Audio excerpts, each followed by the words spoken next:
Welcome to Trauma and Transcendence, where healing meets transformation. I'm Amanda M. Dodd, guiding you beyond pain into purpose. Let's explore the journey together. Hello, soulful seekers. Welcome back to Trauma and Transcendence. I've got return guest, repeat offender, Brenda Rhodes here today. Welcome, Brenda. Hi, thank you for having me. And so we had a wonderful chat last time. We talked all about overcoming trauma through narcissistic abuse, some of your experiences and approaches with Andean Shamanism, as well as Reiki and hypnotherapy. What have you been doing since then? Well, since we talked last, I've completed 2 books and I've opened up a new space for groups and a lot of availability for the community. I've just held a drumming circle and there are new classes like connecting with guides it's considered MAP. So it's medical assistant program. I'm going to be teaching that as well. What does that entail? What it entails is really connecting, learning about how to connect with the earth energies and nature and also our guides. And so MAP, the one part of it is the medical unit that you would call in. They actually are the guides that are very versed with the physical body. And so you can call them in if you have an illness or an injury. And it's not about giving a diagnosis. It's about having a conversation with them, letting them know what you're experiencing, what you're feeling, and giving them all that kind of insight and not labeling it as I broke my arm or, because that doesn't really help them. And then the other aspect of the MAP program, you can connect with those energies like the nature spirits and stuff to be able to work with your emotional and mental bodies. And if you're having difficulty mentally or emotionally with a situation, you can open up a MAP session and you literally lay there. And you just have that conversation with them. What is happening? What are you experiencing? And you can have a sense of some things shifting, and that's what you want to let them know so they know how to help you better. It's a really amazing process, and part of this is about creating a community so that if the group of people that work together, if one person needs help, you can just call each other and say, hey, can you send me your team? And then people send the team, and then you have all these wonderful teams working with you, or you can send your team to somebody. There's a lot of times people will call me up and say, hey, my father-in-law isn't doing well. These are his symptoms. Can you send your MAP team? And so I'll work with my MAP team and they'll just go and do what they need to do. And then I call them back when I feel that it's time for them to come back. So I'm guessing for a lot of people, it's a nice introduction to who their team is actually, what purpose they serve, and how to work with them. Yeah, the class is actually about really connecting with it and learning how to open up a MAP session and trusting and learning to have that communication. And then you also get a symbol with it. You ask them for a symbol, and you can always use that symbol almost like an anchor, as if you're doing in hypnosis. Like a personal power symbol for people who don't know what an anchor is. Well, that's true, yes. Yeah, it's just a way to get you back to a certain way of thinking or feeling very quickly. Yes. And also I'm holding a sound bath. I have a woman that's coming up that is fairly local, and she has 3 hand pans and the chimes and a lot of bowls that are working with the chakras. And it's just going to be like an hour and a half of melting and relaxation. So I'm really looking forward to that. So when you say local, I've learned that this podcast has people listening from 7 to 8 different countries. When you say local, where is the Serenity Wellness Collective located? It's at 101 North 1st Street in Lehighton, which is about maybe 40 minutes north of Allentown in Pennsylvania in the United States. Yeah. Yeah, that's helpful, so that if you've got people in the tri-state area that want to make the effort, come enjoy the sound bath, or maybe join the MAP program, then they know how to find you. Yeah, they just have to call me up and register. Usually it's on my Facebook for Brenda Rhodes, Insights, Hypnosis, and Reiki, and under events. So you can click going, but it doesn't mean that you're registered. It's really important to call me so I can know that I have space for you. Yeah, so seating is limited. You heard it here first, and that was Brenda Rhodes, Insight, Hypnosis, and Reiki. Yes. And so you've been very busy making brand new events, being part of this whole new collective, and opening up your schedule for more one-on-one sessions. What are the types of sessions that you've been focusing on most lately? Many people are working with anxiety, letting go of fear. Some I've been finding are having a instant past life recall because that's where they need to go to eliminate whatever it is that's causing them issues in this life. Just really a lot of support. There's a lot of fear, and helping people to navigate and touch in with their higher self so they can find those right places to make decisions or connect with the higher self, which is actually the part that really knows what the truth is for them. A lot of people are learning how to reparent themselves, to be that parent that they didn't have, or learning that, this isn't a blame game. It's about taking a responsibility for the self. So it's really about a lot of trauma releasing and support, confidence, and creating wellness and happiness. And so was that kind of what led you to create that system that that resource, I should say, Worry Detox?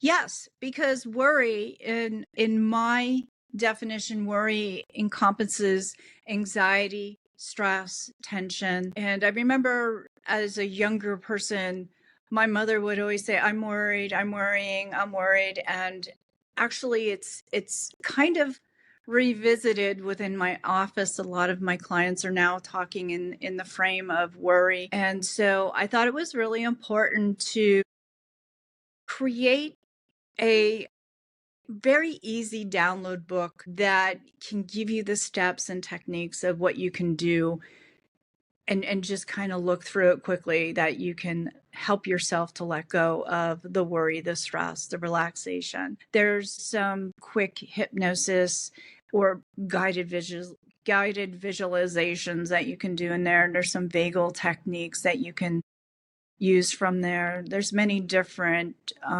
resources that are in there for you so that you can empower yourself. And that's the bottom line, is to have them pretty much at your fingertips, use them, and then you feel better. You can, go about your day in a better place. Absolutely. I mean, worry is a whole vibe, right? Yeah. And if you're in the vibe of worry, then you're kind of chasing away the things that are possibly meant for you, to include joy and peace. Yeah, that's right.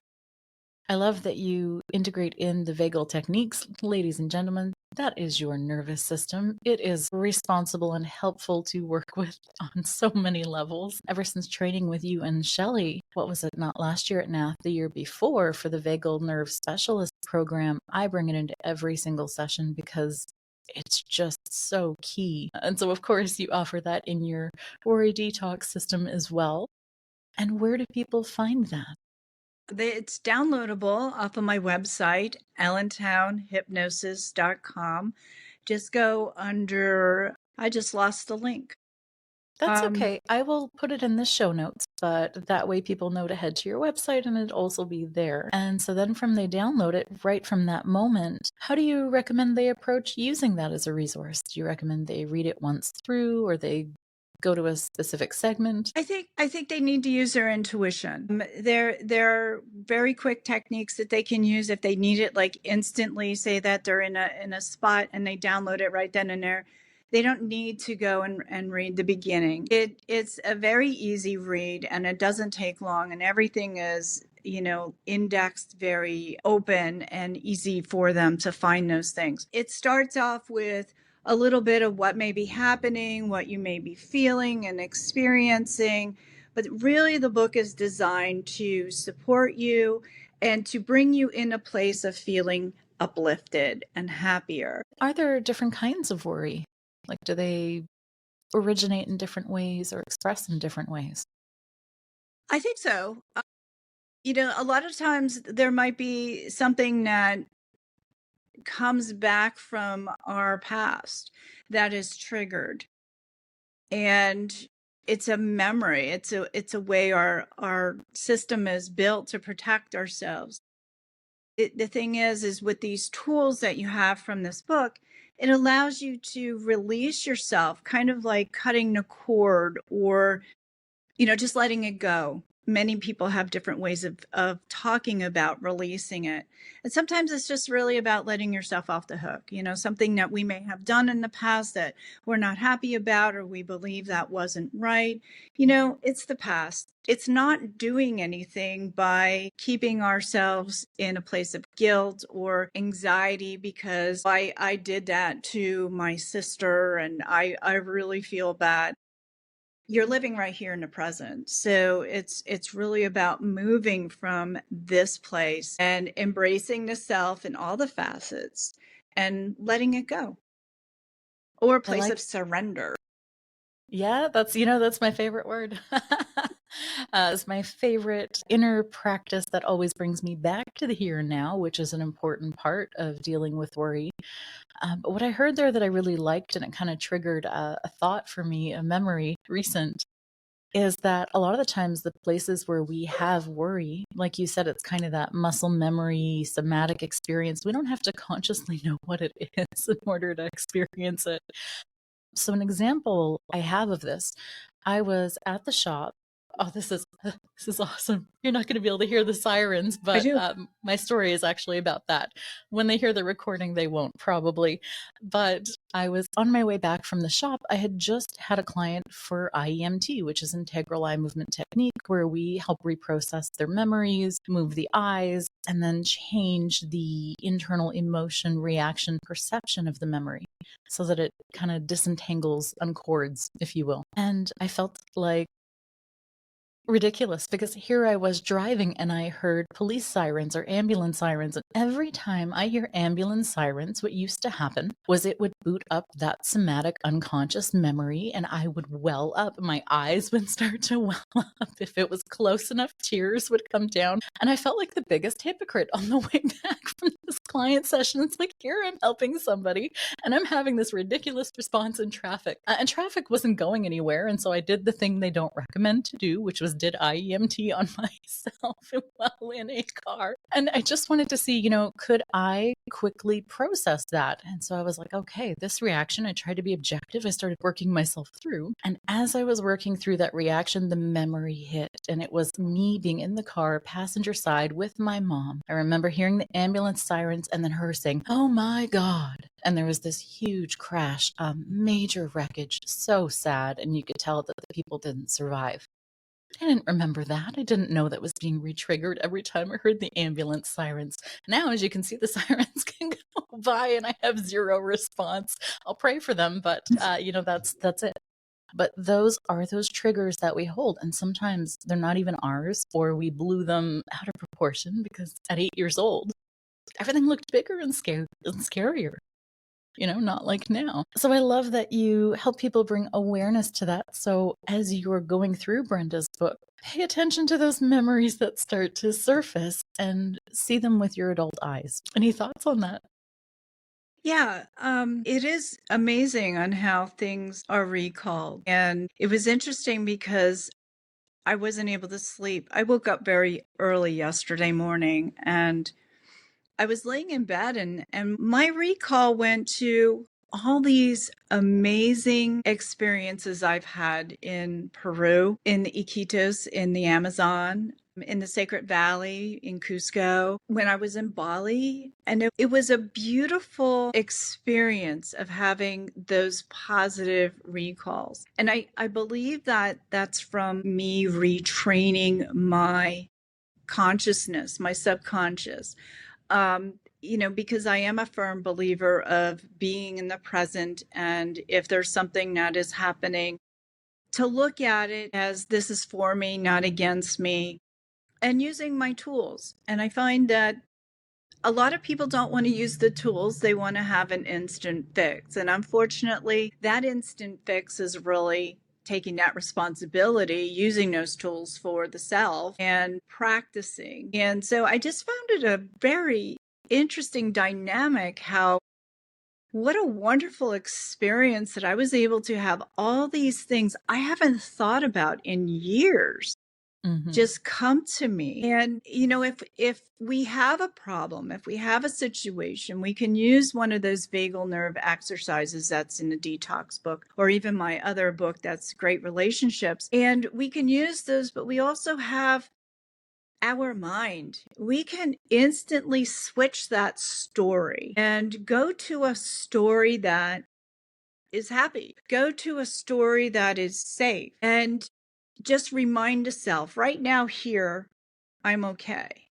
Because so many people are in the past, or better yet, in the future.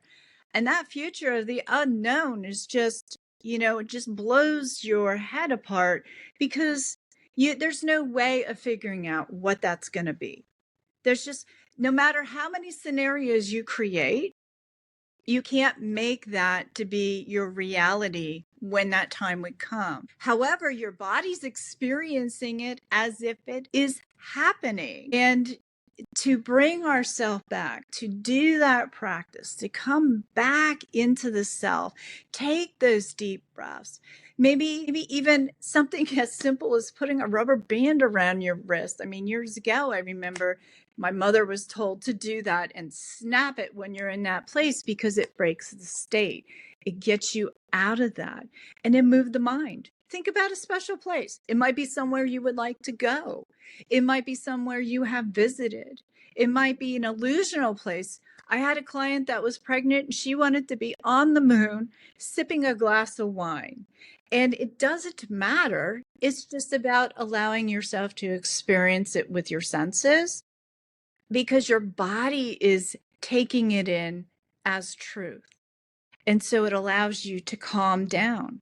So if you think about how powerful the mind is and how quickly one can get spun out with negativity, so can one go into that positivity. It's a little bit more work or a little bit more practice because it's something that's not as common, because of what we've learned from parents, school, society, religion. It's like, oh, you got to be afraid of this, and oh, this is happening, or you have people gossiping, or you pick up something somebody says. But the more you practice this, the more you start empowering yourself, the more you're loving yourself and nurturing yourself. And that's really what these books are about, is to find those ways of really loving yourself. And that's by saying yes, and that's by perhaps saying no to something or someone else. And you can say no to the negativity as well. I really liked what you said, and I can't recall the exact way that you stated it, but I've seen this in my work, and I wonder if maybe you've seen it too. It's like those things that repeat, those states, those memories that we have. It almost seems like it's a limited track, like that. Here's an age reference. Like that tape only has so much space. And if that space is taken up by those negative programs that play on loop, we don't have access to the joyful stuff. I see that all the time when we start to change those imprints and start to manage the mind of, then when we start reducing those negative imprints, we don't even have to try to bring up the positive ones. They just come up because all of a sudden there's like that space for them. Have you noticed that? Like that space kind of container, like there's only opportunity for so much. In a sense, yes. I think when you have someone that is a good guide, whether that's a counselor, a hypnotist, or a really good friend, they allow you to be in it. And I think sometimes you really need to be in it in order to process it.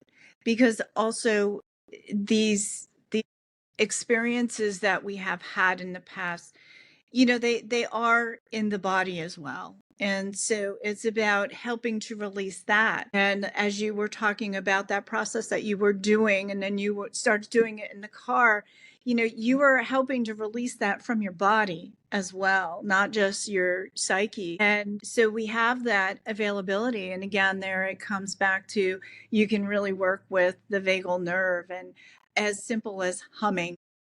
Even if you just start humming happy birthday, it doesn't matter how shitty you may feel, just do it. Or if you think about something that happened, like, oh, my husband, he cheated on me, and start laughing, he just cheated on me. Oh my God, what an idiot.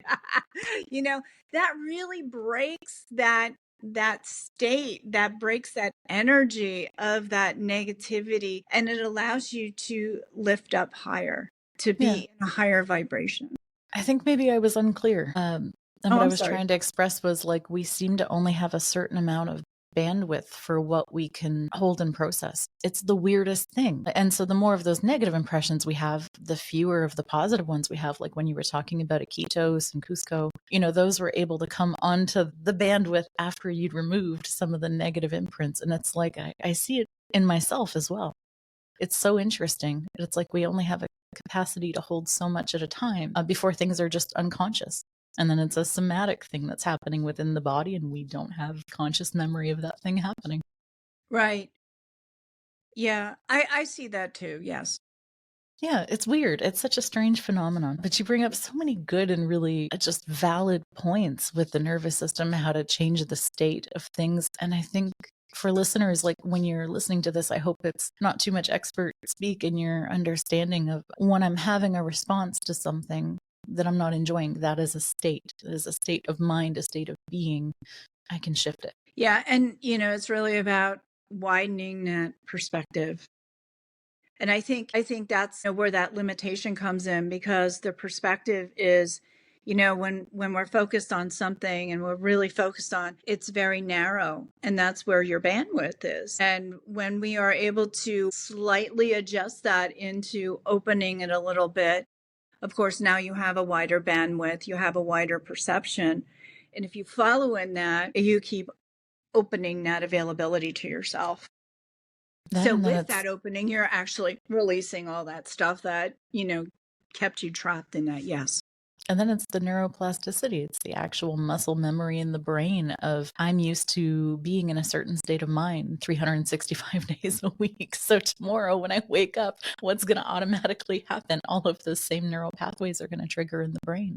And so the more you can change those break state, the way that Brenda's talking about, is how you begin to expand that bandwidth and make those changes. And that's what your books do. Yeah, and create new neural pathways. Yeah. Yeah. It's a wild time to be living and exploring as science starts to show up for us and back these things up, these practices that we've had for so long now. Yeah, it is interesting times. Very interesting.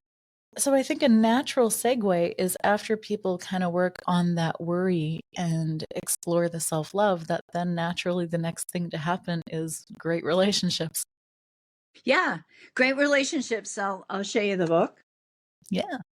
So it's all about loving me, loving the self first, loving the other person, and then loving in that relationship with other people. So you're creating that relationship with yourself first. And we're not trained, we're not taught to do that. So many people come in and say, oh, I can't do that. That's selfish. Or I have to take care of so-and-so first. Or, I have to do this and I have to do that, and I don't have any time for myself. The bottom line is, if you don't fill up that cup that you keep giving out to other people, you're empty, you're burnt out, you don't have any more to give. And so that's why it's about being selfish, if you want to use that word, because it's actually being selfless. It's about giving to you. So you're being self-full. You're filling up you're filling up your teacup. And the reference I like to give is that, when you have that teacup completely full, nothing goes to anybody else except for that drop that falls over or pours over onto the saucer. Because then when you have yourself filled up, you have so much patience, you have so much energy, you're in a place of clarity so that you can help somebody. or you can be a guide, or whether it's a physical thing, maybe helping somebody move, or maybe it's helping a friend. But it's got to be about the self and taking care of you first, loving you first. And that's where it's love me. In the book, it references as 3 different hats. And the first one is the love me hat. So if you imagine picking up this love me hat and putting it on, just take a moment. What does it look like to you? How would you describe this me hat? Is it a party hat? Is it a gallon tall hat? Is it maybe whatever it is, it's got to be a hat that fulfills you. And that could be about going into new spaces and learning how to touch into your creativity. It could be about going and working things out with a hypnotist, with Amanda or me, or going to maybe a psychotherapist. But it's about filling you up and saying yes to you and creating boundaries. And those are huge ways of creating that relationship with you. Because if you don't know how to have a relationship with you, if you don't know how to love yourself, how can you possibly know how to have a healthy relationship with someone else? How can There's you a huge difference in Yeah. quality of tea that you're actually getting. Yeah. How could you possibly have boundaries with a friend? As you and I connect every once in a while, you're very helpful to me. And, if you have any questions or need any help, I'm available to you. But we also have our own specific boundaries where we don't cross that other person's, their line, because we're already secure within ourselves. We already have a good relationship with ourselves. And that's not saying that we're perfect, and that's not saying that we have it all figured it out. We are still in this process as well. It's just that we've been doing this walk and this talk for a lot longer and doing the processes. But it doesn't make us any better than anybody else. We're all equal. And think about how many times that walk and talk isn't even authentically our own. It's, the walk and talk we learned from our parents who weren't taught to be full of love or self-loving. Yeah, those limiting beliefs, they just, they're sneaky. They're very sneaky. Cultural, societal beliefs as well. Yeah. Yeah. All of those play that impact. And so for people who are learning about the book and they're maybe interested in becoming self-full so that they can give more quality to their relationships, what would you say is the most helpful part for them as they navigate the book? To pick it up and take some time and read it. There's so many. The book is designed to be extremely positive. It's co-authored with Shelley Stockwell, and we together looked at what does our reader want to know.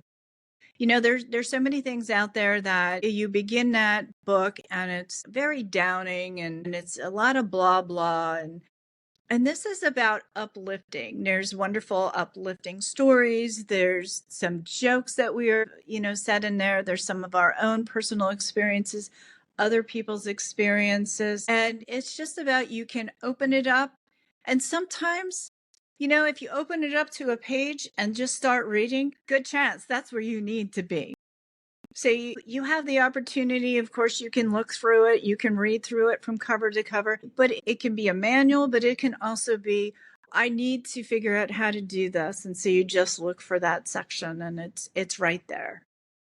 And on my website, it's called the Success Store. That's where you can find my books. So primarily what I'm hearing is the book is helpful for people learning to reframe their relationship with self. Mm-hmm. And how does that lead to richer, intimate relationships with other people beyond that we're able to give from a more nourishing place? Well, it allows you to, once you're loving yourself, it allows you to be able to step aside and take that me hat and put that you hat on, so that it's all about you. So that if you're helping somebody or you're working with someone, I'm, just listening. I'm understanding. I'm being a space holder. And if we can become a space holder for our children to express themselves instead of jumping in or saying, no, no, no, you're wrong, with your own opinion. It's about allowing other people to know that they're being seen and they're being heard.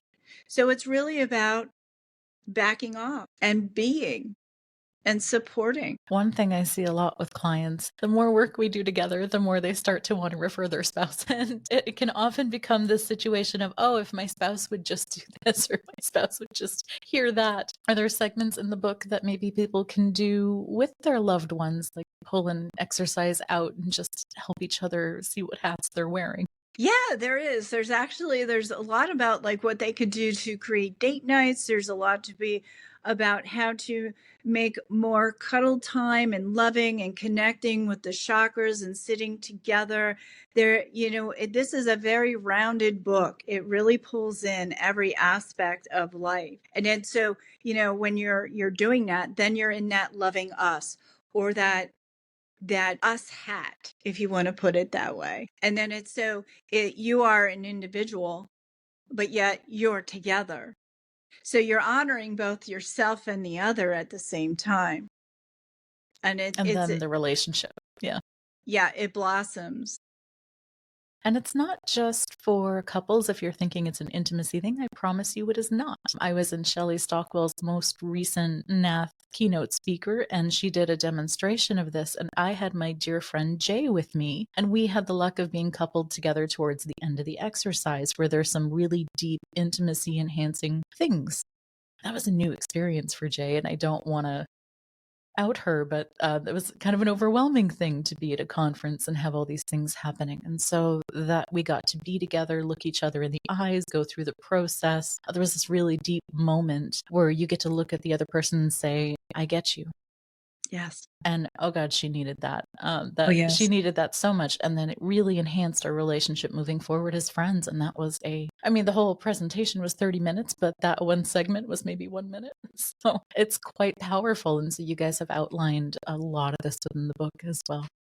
Yeah, it's about having a relationship with yourself, having a relationship with your friends, learning how to have a healthy relationship in your work, learning how to have relationships with, your children and maybe in-laws, even a relationship with nature and your pets. I mean, there's many aspects to this, and it's not only just a manual for if a self-help book, if that's what you need, that's great. But this book is amazing for therapists as well. And it's a beautiful guide that it's so layered that it works for everybody. Yeah. Do you mind sharing what inspired the book? Well, Shelley and I were like kind of sitting at her house and she's like, I think we ought to write a book together. The woman of how many books now? I think including this one, this is the 27th book of hers. My goodness. So she's right up there with Dolores Cannon. Actually, she's going to have passed Dolores Cannon. Yeah, I think she's doing an autobiography right now. But yeah, so there's several books that she has written, co-authored with other people. And it was a really great honor to be able to do that with her. And I not only got to learn more about myself and creating a much deeper relationship with myself, I got to create an amazing relationship with her. And, to be able to see each other in clarity and to recognize, well, maybe that's not the most beneficial thing, but, you accept that aspect and it doesn't rub you the wrong way because you are secure in yourself. And the different facets of each other, because working on a big project like that is going to bring up every part of you, whether you were conscious of it or not. Oh, yeah. She would maybe write something and then experiment on me and say, well, how do you feel like that about that? And I'm like, oh my God, that was really deep. Or, I would come from my background. So Shelley's coming from, a lot of hypnosis and psychology, as well as I am coming from the hypnosis, but I'm also coming from the Buddhism and also shamanism. And so what a collaboration. And so I could do some exercise on her and it would be the same thing. She'd be like, wow, so I can actually hear her voice. Yeah. So we decided I wanted to write a book actually because I'm very about being inclusive and a safe place. And that includes the LGBTQ plus. And there's many reasons why. And I just think, everybody is equal and we all need a safe place. And I was really thinking about this and speaking with her about it. And she said, why do you have to limit it to just the LGBTQ? And I started to thinking about it and I'm like, yeah, why can't we do it where it's just all inclusive? So this is literally all inclusive. So if a man is with a man, they're welcome to use this book. I'm looking to do relationship collaborations as well and groups and stuff like that in the near future.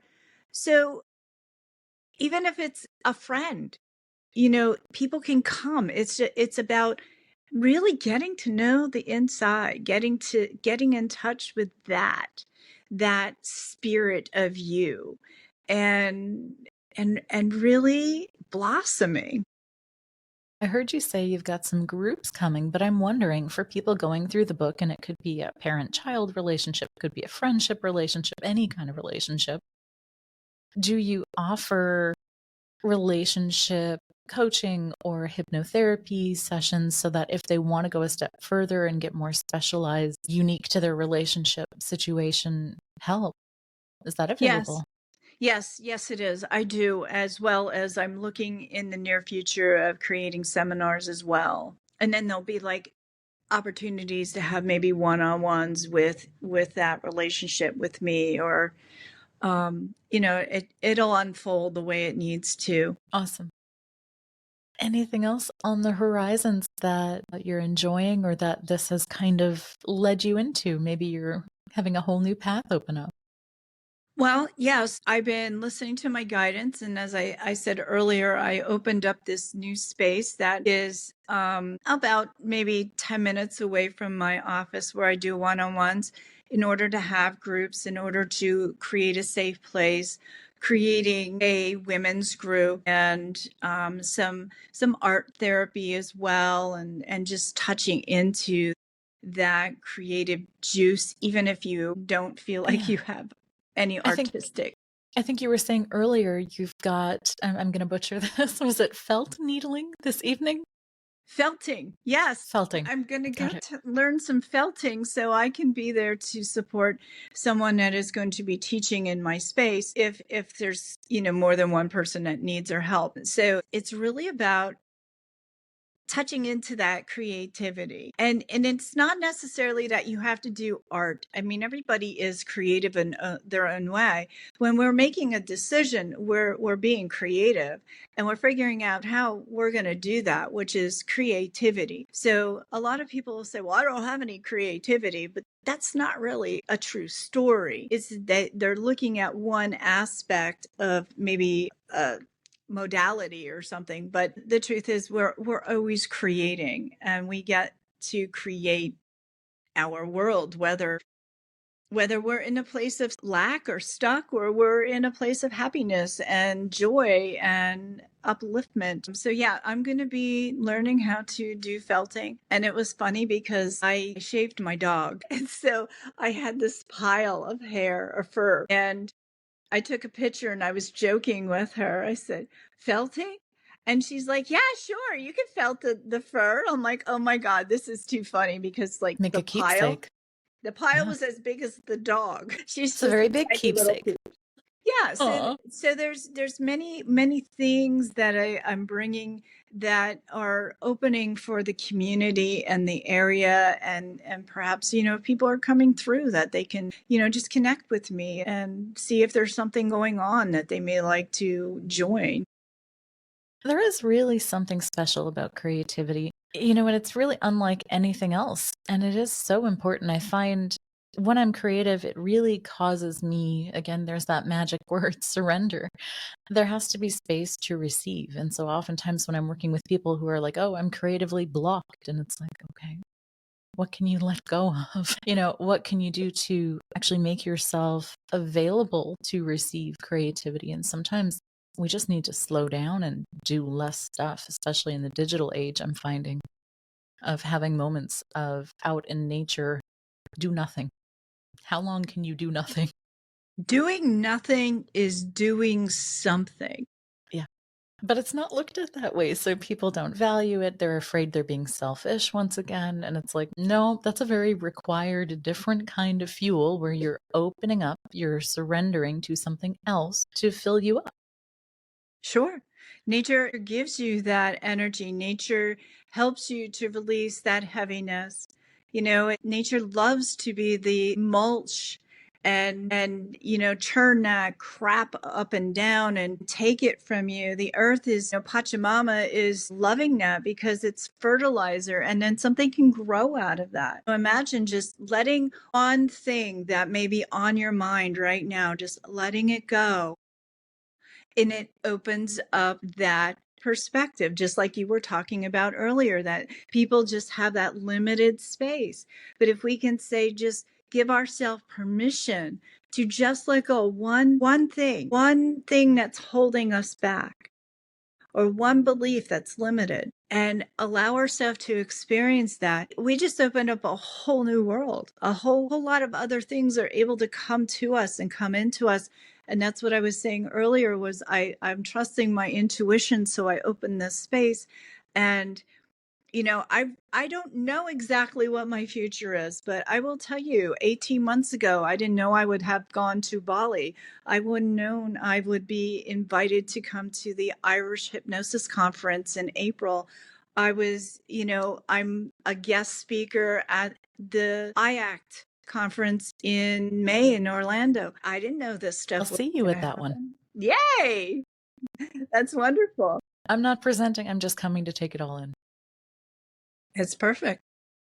And I don't know if you know, but Michigan Hypnosis Conference proposals are open. I'm hoping to also see you there. Okay, I will put that out there. I want to say they are closing before April, so you definitely want to get it in soon. Okay, and when is that? That one's in September. Okay. I'd give you the date, but I'm probably going to be wrong. It's okay. We'll check in later. But I'm looking forward to those. I'm looking forward to seeing you there. I'm looking forward to hearing you present. I'm bummed that I'm going to be missing the Ireland one. I didn't realize so many people were going, and it's like, oh, I would have enjoyed that, but I didn't prioritize it. So maybe in a future year. I did see New Zealand, and it's like, ooh, should I put that on my bucket list for 2026? Did you see that one? Yeah. Well, New Zealand contacted me. I'm doing teaching on art and hypnosis, how to combine them in August, which is, the date is extremely close to my daughter's due date. So yeah, tricky. Yeah. It'll be online. It'll be on Zoom, so that's useful, and it'll be, I think, like 1:30 in the morning here. But I'm excited. I'm really excited. Hypnosis is my passion, and it's amazing to be able to be on the other side and watch people blossom and find happiness in their life. Yeah. And just be present. Stop time traveling. Just be here. Well, I love that you've got all of these beautiful blossoming projects. You've got this new community space and events coming out and so much creativity. What do you think you would like to achieve out of 2025 beyond all of the things you're already doing? Well, I have set up, I just had a certification that I've taken for helping people with addiction, primarily Coke and such. And that's really for more the people that are using that can't be known about it. They don't really know where to turn, like doctors or lawyers. So I have that available now, and I'm doing another process. You in the same class as Luke Howard? I'm not sure. It was on Zoom through Ireland. It was Carmack. Carmack taught it. And so he had it was interesting because a lot of the way he works is very similar to the way I work. And then he gave other things that I didn't have knowing about, which I think is going to be key to supporting my clients as well. Also doing like a VIP if somebody needs to work with me after hours or on weekends. And they don't want to take that time to come here, and they're limited on time, CEOs and presidents of businesses and stuff like that, so that they can connect with me as well. I think, I'm just really trusting of what comes in, that I'm guided. And I know that by doing these things, like going to Ireland, and it's just opening up more. Yeah, I don't do a lot of work with addictions. Admittedly, I really don't. I do a little bit of smoking cessation. That's kind of it. But what I've noticed is that it's often a result of trauma, and it's usually the symptom, not normally the problem. What's Yes, your take on that? I agree. When, that the addictions is about not wanting to feel. And I think if there was a different process being done, not only, prescribing other things to counteract the addiction, but to truly help that individual to be able to work out the trauma, I believe we would have a lot of people so much more empowered and not addicted to things. Because essentially, once they decide they're not going to be that person anymore, they're not going to allow that energy to affect them anymore, they no longer have an addiction. It is that decision. And I think, with hypnosis, it helps them because consciously everybody knows they don't want to be this way. They don't want to be using this. They don't want to be losing their family or their jobs. Nobody wants to be in that place. And I think it's just it's one piece. There's many addictions out there. There's food, there's workaholics, there's so many kinds of addictions out there. Yet this one piece is seen as horrific and not acceptable. Yet a lot of people are judging it that are, shopaholics, and they're pointing the finger. And it's all a way of not dealing, not feeling, not wanting to be in that emotion. And with hypnosis, it just really helps to cut through that. And you don't have to re-traumatize yourself. There's different ways of being able to work with letting that go. And that's key. Absolutely, it is. The other thing is I find it incredibly ironic because oftentimes when people are looking to fill that need, that void, to avoid whatever they're trying to avoid, they don't want to be selfish. And as they're engaging or enraptured in this addiction, that's ultimately what they become. It's like the shadow in real time.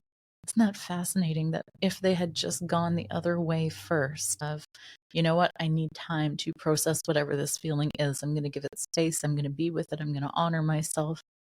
Had they been selfish in that way, they'd have less need for the other.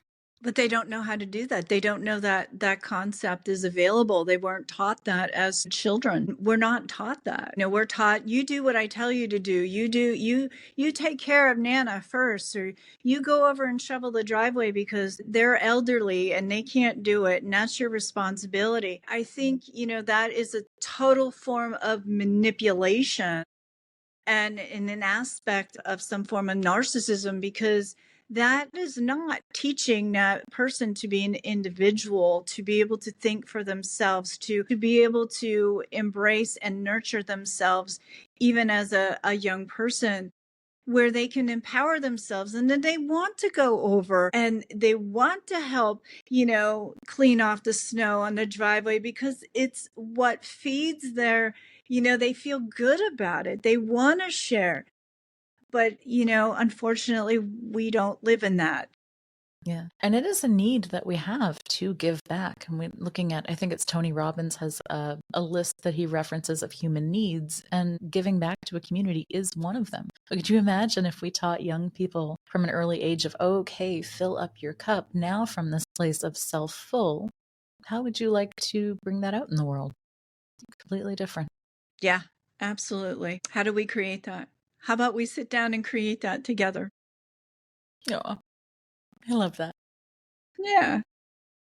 I'm excited because I have a little one that's going to be coming, and I get to be some kind of, Doula?